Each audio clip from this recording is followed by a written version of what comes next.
Dear students, let us continue the first unit. Now we are going to learn implications of active learning. As the techniques of active learning are adopted at individual level, they can be implemented without affecting the regular flow of the class.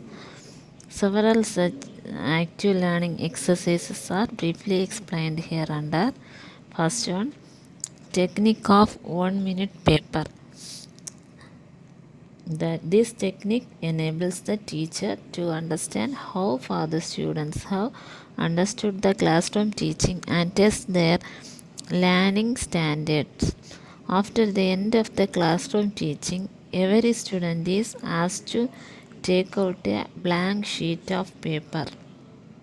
An important question related to the day's lesson may be raised and ask the students, giving 1 or 2 minutes of time to think over and then answer it within a page. Second one, making to report effective response. This is similar to 1 minute paper technique, but in this type, students will be asked to report their emotional reactions instead of answering what they have learned in the class. This can be used in language and social science classes and not in subjects like mathematics and sciences. Third one, daily assignment. This is also like 1 minute paper and reporting effective response, but more time is given to students to think over deeply and then answer the questions. For example, the teacher can implement this technique by allotting 10 minutes in the class time or give us a home assignment. But the only drawback in this is the teacher cannot get immediate feedback about students' progress. But in this technique, the teacher may ask more complex questions and ask students to answer. Next one, reading quiz. This may be treated as an assignment to students for compulsory reading of an assigned content area in the subject. We have already seen that active learning depends upon students coming prepared for the class. They may be asked to read the lesson that is to be taught in the next class, and their preparedness may be assessed at the beginning of the class through a few one-word answer questions. Moreover, by asking same sorts of questions on several reading quizzes, students may be guided as to what to look for when reading an assigned text, that is, guiding to spot the essentials when reading a text. Next one, clarification pauses. This is a technique to promote active learning while teaching, especially after explaining a difficult concept or defining a concept. The teacher provides a little long pause to find out whether students need any further clarifications. During such passes, the teacher could go around the classroom and look at students' notes and provide clarifications for the doubts raised by individual students. This technique facilitates students who are shy of expressing their doubts in the open classroom to get their doubts clarified when the teacher moves around the classroom during the pause. Next one, Socratic method. Socrates, the great Greek philosopher, used this question answer method. This method could be used in classrooms, by asking questions to test the knowledge of students. During the course of the lecture, the teacher would try to elicit the expected answer by asking question to a particular student. If he could not answer the question correctly, it will be passed on to the next student. This process will continue till the correct answer expected by the teacher is elicited. Next one, student summary. In this method, after a student answers the teacher's question, another student will be asked to summarize the answer given. Generally speaking, when a student is answering question, other students are not very attentive to listen it. To change this attitude and to make everyone in the class to participate in all the classroom activities,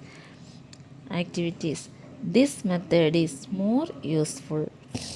That is, in this method, asking some more students to summarize the answer given by a student makes it necessary for all students to attentively listen, observe, and take part in the classroom activities. Next one, fishbowl method. Before the commencement of the class, every student will be given an index card with his name. At the end of the class, every student is required to write any two questions regarding what he or she felt as very difficult concept that which requires further clarifications on the practical applications of the concept, etc. from the content taught that day in the class, and deposit them in a plastic box kept in the classroom.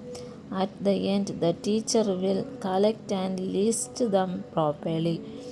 At the beginning of the next class, the teacher will read the questions in the list one after the other and try to elicit answers from the students for each question before proceeding to the next. In case no student is able to answer a particular question, the teacher himself will explain in detail the answer for that question. Using this technique, active participation of all students in the teaching learning process, leading meaningful learning could be ensured. Next one, finger signal. In this technique, the teacher will post multiple choice questions with 4 possible answers, and every student has to indicate the correct answer for each question by raising the hand with appropriate number of fingers. Example, is carbon present in all organic compounds? For this question, answers will be provided as yes or no. Yes, no, sometimes, most of the times. To indicate yes as the answer, students have to raise their hands with one finger up. For indicating no as the answer, raise the hand with 2 fingers up, etc. The teacher at a glance can count the number of raised up hands of students to access who have answered correctly and those who have answered incorrectly without properly understanding the concept of the lesson. Next one, flashcards. This is an alternative form of finger signal. In this technique, the teacher will flash the cards one by one, each containing a question. Each card will be shown for 10 seconds only. Students have to respond and indicate their answer by raising their fingers up. By seeing the responses indicated through raised fingers of the students, the teacher can judge how many students have learn the content of the subject meaningfully. If most of the students do not give proper answer to a flashcard, then the teacher should keep that flashcard separately. At the end of the class, the teacher will show each of the flashcard kept separately. Read out the question in it and give the correct responses for it, telling the reason for the same. Next one, share learning in pair. Students getting paired and sharing the learning activities among themselves. Besides being a simple form of group learning, is also found to be efficient. Difficulties faced in forming student groups and students functioning as a group, non-contribution by one or two members in the group, etc., have no place in this technique. Next one, discussion. In this method, students will be paired off in twos and all such pairs will sit in a circle. For the questions asked during the discussion, students in each pair try to answer the question by mutually consulting each other or anyone in pairing the answer the question first and the other in the next opportunity. This technique can be combined with other techniques like questions and answers, share or learning in pair, etc. For example, by expressing a concept in each of the flashcard, students may be made to answer whether it is right or wrong. After getting the answers from the students, each one of them may be asked to write why he or she offered that answer. By this, the teacher may review the learning of the students and provide the required additional information or explanations. Last one, evaluation of other students' work.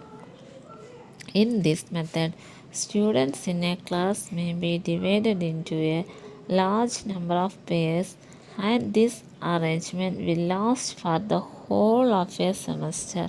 Every student will individually prepare answers for the assignments given in the class and take two copies of it, of, of which one is to be given to the teacher and the other two is pair mate. Each student will access the assignment of the other in the pair and provide feedback.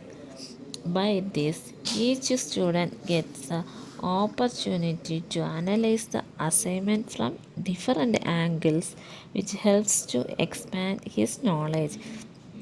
A final assessment of the student's performance in the given assignment is made by the teacher after comparing the student's assessment with his own assessment. Okay, students, these are the implications of active learning. Thank you.